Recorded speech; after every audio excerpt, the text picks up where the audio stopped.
tudo bem? Eu sou Josimara Freire de Mello, sou advogada, especializada também no direito de família. Você está começando aqui comigo hoje uma série no direito de família sobre guarda. E hoje nós vamos falar sobre guarda compartilhada. Mas antes, dá uma pausa aí no vídeo e se inscreva no canal. Aproveita também para já curtir, que eu tenho certeza que você vai gostar, tá bom? Então vamos lá, gente. O que é guarda? Quando eu digo assim, opa, guarda isso aqui para mim, por favor. Então eu estou deixando sob a responsabilidade de alguém algo, onde a pessoa vai ter que vigiar, vai ter que acompanhar, entre outras coisas. Só que aqui a gente não está falando de coisa, nós estamos falando de um indivíduo. E o Estatuto da Criança, a Constituição Federal e o Direito Civil diz o seguinte, que o menor, quem é o menor civilmente? Aquele menor de 18 anos ou, exceto aqueles de 16 anos que já foram emancipados, eles estão excluídos dessa definição.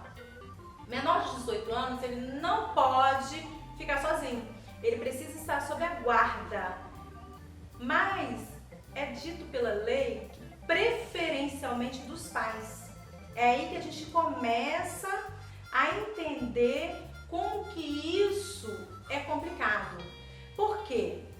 A criança, ela pode ter sido constituída numa união conjugal. Ok, fica menos complicado. Mas em alguns casos não. Foi uma fé, um namoro ou qualquer tipo de outra relação em que originou uma criança. E aí? De quem é a guarda? Ou tem um casamento e a relação conjugal foi desfeita. Vai ter o desfazimento dessa relação conjugal através do divórcio. E aí? Quem vai ficar cuidando dessa criança? Como é que funciona? Josi, o que é guarda compartilhada?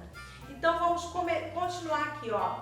De novo, nesse exemplo aqui desse objeto. Eu digo assim, ó, esse objeto aqui, eu peço para alguém da minha produção, olha, vamos compartilhar?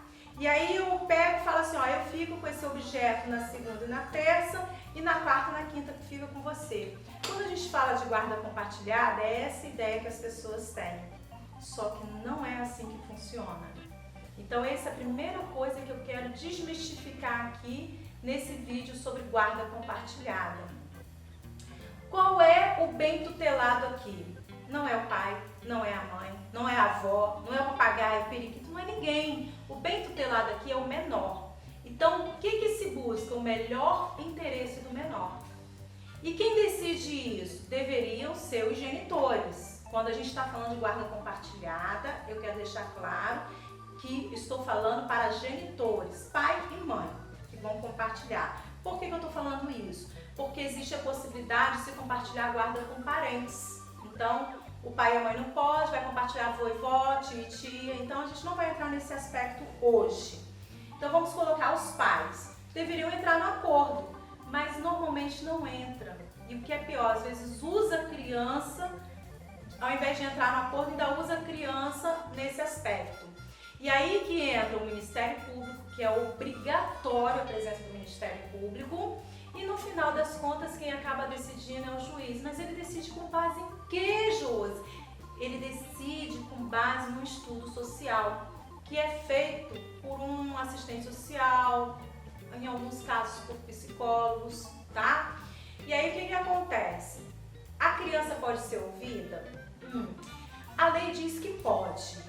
Porém, não tem sido muito usual. Sabe por quê? Vamos parar para pensar agora na prática? Um dos genitores já tem a guarda dessa criança, já mora com a criança.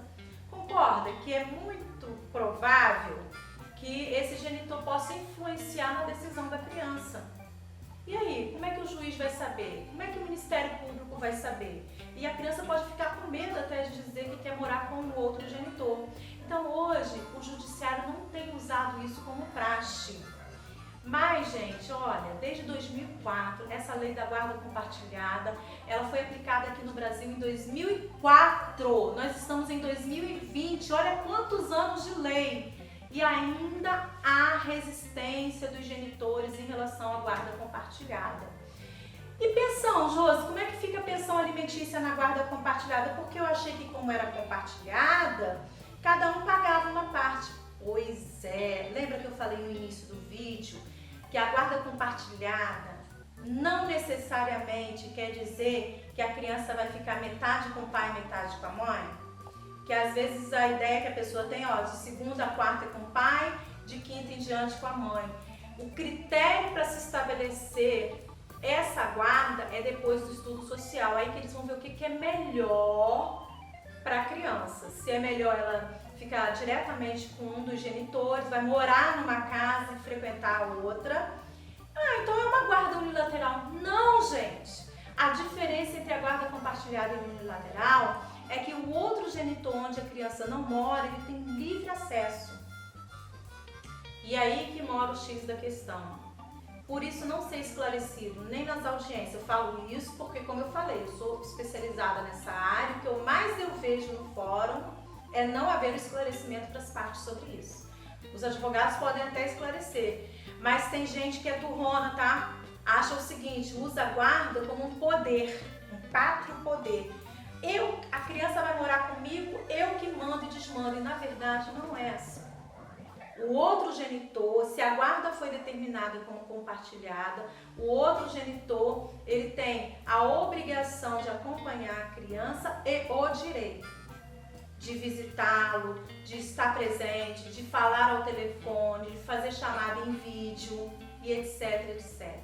Então, se isso não está acontecendo, você que é uma pessoa que tem aí uma sentença de guarda compartilhada e o outro genitor não está respeitando, ele está praticando algo chamado alienação parental. E já tem vídeo aqui no nosso canal falando sobre isso.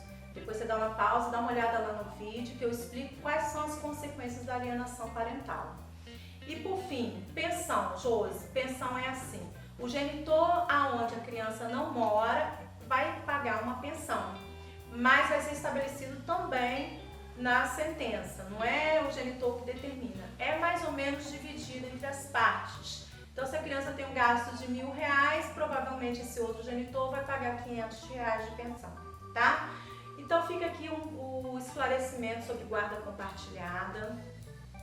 É algo que eu recomendo, porque, como eu falei, é o melhor interesse da criança e o bom para a criança é que ela possa conviver com ambos os pais. Lembre-se, o que terminou foi o relacionamento, mas a maternidade e a paternidade não terminam nunca. Então, olhe bem para esse menor que está com você, o que ele gostaria de ter? A convivência com o pai e com a mãe, com certeza. Tá bom? Fica aqui os esclarecimentos, abraço grande para você, tchau, tchau.